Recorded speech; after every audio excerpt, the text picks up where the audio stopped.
Hello viewers, আসসালামু আলাইকুম। আশা করি সবাই ভালো আছেন।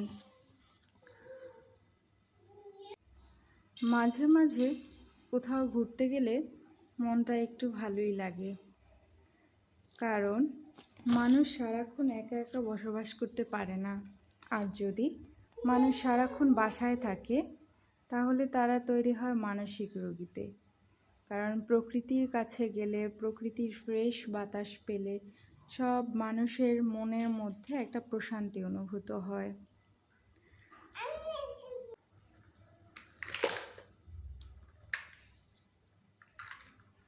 আমি একটা কথা সবসময় বিশ্বাস করি, এই বিশ্বে স্থায়ী কিছুই হয় না, এমনকি আমাদের সমস্যাগুলোও নয়।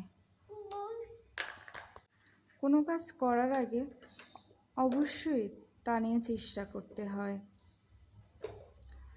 এবং ঝুঁকি নেওয়ার সাহস রাখতে হয়।